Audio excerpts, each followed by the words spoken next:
NCP কোনো দল এখনো হয় নাই। তারা যখন রাজনৈতিক দল গঠন করে তাদেরই একটি পার্ট যখন সরকারের মধ্যে থাকে, তাহলে এটি তো দিবালোকের মতো স্পষ্ট।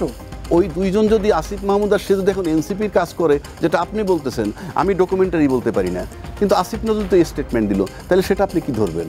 আসিফ নজরুল কি তাহলে বিএনপির পক্ষে প্রতিনিধিত্ব করতেছে? আপনি যদি দেশটাকে ভাবেন, রাষ্ট্রটাকে ভাবেন, তাহলে বড় ইস্যু আছে, যে ইস্যু নিয়ে আপনারা কথা বলেন না। আমরা তো একই কথা বললাম, আপনি তো আমার কথাই বললেন যে আপনারা অ্যাকশনে দেখবো, ফলাফল বলে দিবে যে পদ্ধতিটা কেমন ছিল।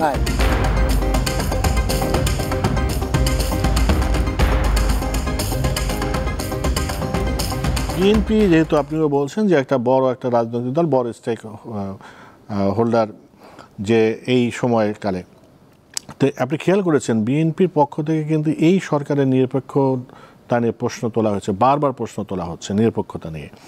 এই সালাউদ্দিন সাহেব গতকালও বলেছেন যে নিরপেক্ষতা বজায় রাখতে চাইলে সরকার থেকে এনসিপির 2 প্রতিনিধিকে পদত্যাগ করতে হবে।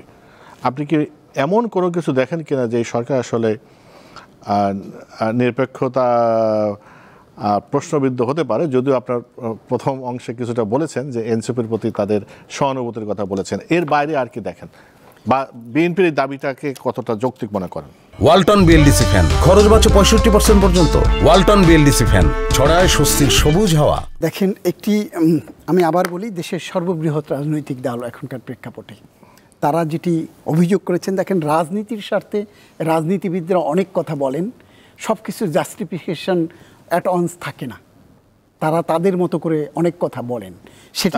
এটাকে এক ধরনের চাপ সৃষ্টি করা আপনি বলতে পারেন। কিন্তু যে ইস্যুতে আপনি বলছেন যে বিএনপি অভিযোগ করেছে, আপনি সরকারের ভেতরে থেকে একটি রাজনৈতিক দল গঠন করে দেয়া, সরকারের যারা উপদেষ্টা পরিষদে আছে, দুজন শিক্ষার্থী প্রতিনিধি যারা আন্দোলনে ছিলেন, আন্দোলন সংগ্রামের অগ্রভাগে যাদেরকে দেখেছি, 3 জন সরকারের ভেতর ছিলেন, 1 জন সরে গিয়ে একটি দলের কনভেনার হয়েছেন, প্রধান হয়েছেন, আরও 2 জন এখন আবার সেই আগে একজনের পদবি ছিল না, মিনিস্ট্রি ছিল না, তাকে আবার যাকে সরানো হয়েছে সেই জায়গায় রিপ্লেস করা হয়েছে, তারা সরকারের মধ্যে রয়ে গেছে। এখন যেহেতু যারা আন্দোলন সংগ্রাম করেছে তারা আবার সরকারের ক্ষমতায় গেছে, তারা সেই ক্ষমতার একটি অংশ বিশেষ আবার রাজনৈতিক দল গঠন করেছে। তো ওই যারা আন্দোলন সংগ্রাম করে আবার রাজনৈতিক দল গঠন করলো, আবার সরকারেরও পার্ট হলো, তাহলে হলোটা কি?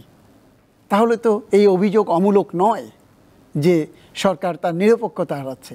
সরকারের ভেতরে বসে কি কি আলোচনা হচ্ছে, প্রকাশ্যে বলুক অপ্রকাশ্যে বলুক, গোপনে বলুক জাহেরি বা বাতিনি, যেটাই হোক না কেন, সেটি তো এই ছাত্রদের প্রতিনিধিত্ব যখন সরকারের মধ্যে থাকে, আপনি নিশ্চয়ই খেয়াল করে থাকবেন যে অন্তর্বর্তীকালীন সরকারে শিক্ষার্থীদের প্রতিনিধিত্ব দেয়া হয়েছে।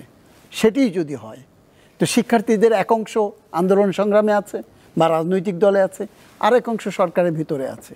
তো তারা যখন রাজনৈতিক দল গঠন করে তাদেরই একটি পার্ট যখন সরকারের মধ্যে থাকে, তাহলে এটি তো দিবালোকের মতো স্পষ্ট যে সেখানে লেভেল প্লেইং ফিল্ড বা নিরপেক্ষতার ঘাটতি সেটি তো দৃশ্য। অনেক ধন্যবাদ। আবহাওয়া রাজ্যকে আপনি কি একই মত পোষণ করেন কিনা?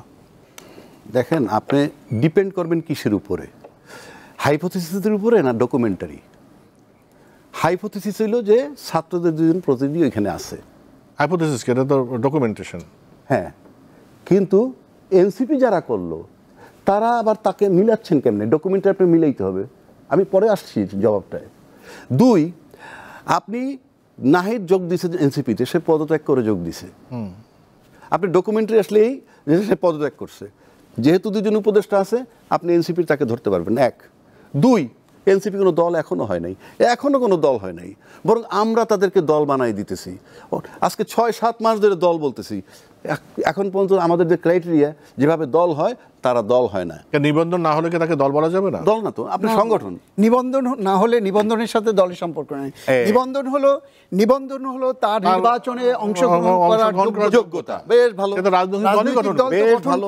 আর ভাই আপনারটাই মানলাম, তাহলে না মানে না, নির্বাচন এটি হলো আপনার নির্বাচন কমিশনের যে আইন আছে সেই আইন অনুযায়ী মানলাম তো, যে তাইলে নির্বাচন করার যোগ্যতা। দল হওয়ার পরে ধরে নেন যে ইয়ে করবে, তারপরে তাদেরকে বলি কেন বলছি আমি কথাটা। 3য় মাত্রায় জাস্ট 2 দিন আগে আসিফ নজরুল সাহেব ইন্টারভিউ দিয়েছেন, বিএনপির বহু লোকের সাথে তার সখ্যতা আছে, আগেও ছিল। এবং ব্যক্তিগতভাবে আমরা সবাই জানি কিন্তু সে যখন টকশো করতো, বিভিন্ন চ্যানেলে আসতো, কোন ঘরনার কোন পক্ষে, সে এন্টি আওয়ামী লীগ কথা বলতো এবং আমরা দেখছি সে বিএনপির প্রতি তার সাংঘাতিক যোগাযোগ ছিল। তাহলে আমরা কি বলবো, আসিফ নজরুল কি এখানে বিএনপিকে দিচ্ছে? আপনি বলতে পারবেন? পারবেন না। কাজেই আমার কাছে মনে হয় যে যখন টাইম আসবে তখন আপনি দেখবেন। শুধু হয়তো আমি তো অস্তিত্বই দেখিনি এনসিপির, যখন এই যে কথা বলে নানান জনের টকশোতে বলে, বলে, কোনো অস্তিত্বই নাই। তো ওই দুইজন যদি আসিফ মাহমুদ আর সে যদি এখন এনসিপির কাজ করে, যেটা আপনি বলতেছেন, আমি ডকুমেন্টারি বলতে পারি না, কিন্তু আসিফ নজরুল তো এই স্টেটমেন্ট দিল, তাহলে সেটা আপনি কি ধরবেন? আসিফ নজরুল কি তাহলে বিএনপির পক্ষে প্রতিনিধিত্ব করতেছে? Of course not. আমি বলবো অফকোর্স নট। আর একটা কর্ম দিয়া আপনি একটা অন্য একটা ঘটনা আপনি কখন ঘটাইছেন সেটা নিয়ে আপনি এখন বিচার করতে পারবেন না। কালকে যদি আমি ওনাকে উপদেষ্টা বানাই দিই, তাহলে কি উনি আমার দেশের পক্ষেই শুধু কাজ করতে থাকবেন? কথার কথা, তর্কের খাতিরে বললাম। উনি কি শুধুই আমার দেশ দেখবেন পত্রিকার জগতে? ন, উনি তখন সবার জন্য হবেন। সুতরাং আপনি বলতে পারেন, সেটা নিয়ে আমার দ্বিমত নাই ভাই, আমি লজিক আর্গুমেন্ট করতেছি, আমি কিন্তু তার পক্ষপাতিত্ব করছি না, যে আপনাকে ডকুমেন্টারি হইতে হবে।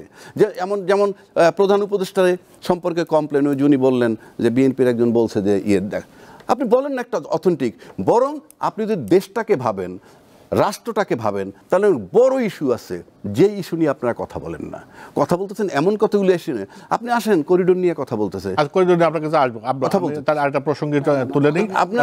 আমরা যেভাবে বলি এগুলো ডকুমেন্টারি আসে। আমি রাজ্জাকি ভাইকে একেবারেই তার বক্তব্যগুলোকে অমূলক অ্যাডভোকেট, কিন্তু আমি সেই জন্যই বলছি, সেই কথাই আসছি। উনি বিচারালয়ের যে প্র্যাকটিস ওনার কথার মধ্যে সেটাও এখনো দৃশ্যমান, যে সবকিছুতে ডকুমেন্টেশন। আসিফ নজরুল নিজে বলছেন যে বিএনপির লোক আসিফ নজরুলের সাথে আমি নাম উল্লেখ করতে চাই না। আমি তো নাম বললাম, আপনি নাম উল্লেখ করেছেন। কার অতীত কি, কে? 3 দিন আগের কথা বলছি, ভাই টকশোতে বলছি, আমি বলছি যে তিনি এখন কি বলছেন, তার অতীত কর্ম জীবন কি ছিল, কোন রাজনৈতিক দলের সাথে ছিল, কে ঘাতানিকের সাথে ছিল, কে ঘাতানিক কমিটিতে ছিল, নেতৃত্বে কর্তৃত্বে ছিল, আমরা সেগুলো জানি। এখন নতুন করে কে কি বলছে সেটি তো বলতেই পারে, আপনিও বলতে পারেন, আমিও বলতে পারি। সেটাই, যিনি বললেন তারটাকে আপনি ধরবেন না। সেটিকে কি অন্য অতীতের আসলটাকে বাইপাস করবার জন্য, তাহলে সেইখানেই থাকি আমরা, যখন সিইং ইজ বিলিভিং, যা দেখবো সেটা বিশ্বাস করব, আসলটাকে এড়িয়ে যাচ্ছি কিনা। এই জন্যই আমাকে ঘটনার মূলে যেতে হবে। সবকিছু তাৎক্ষণিক থেকে, সবকিছুই তাৎক্ষণিক যে পরিবেশ পরিস্থিতি থেকে সবকিছুর মূল্যায়ন হয় না। আপনাকে মূল্যায়ন করতে গেলে নেপথ্যে যেতে লাগবে, কে কোথায় ছিল, কার উত্থান কোত্থেকে, কার রাজনৈতিক সংশ্লেষ কোথায় ছিল, সে অতীতে কি কি করেছে। হঠাৎ করে কেউ যদি এসে বিএনপির জন্য মায়াকান্না করে, তাহলে কেন এই মায়াকান্না করছে? সেটি কি বিএনপির পক্ষে করছে না বিএনপির বিপক্ষে করছে? আজকে এরকম কথা বলবার কারণে কারো কারো ধারণা হতেই পারে, আপনি যেটি বলেছেন, যে তাহলে তো সে বিএনপির পক্ষের লোক, সেই ধারণা তো হতেই পারে। কিন্তু এর what is the behind the scene কি ঘটছে সেটি আমাদেরকে অনুধাবন। আমরা তো একই কথা বললাম, আপনি তো আমার কথাই বললেন যে আমরা অ্যাকশনে দেখব, ফলাফল বলে দিবে যে পদ্ধতিটা কেমন ছিল। রাইট।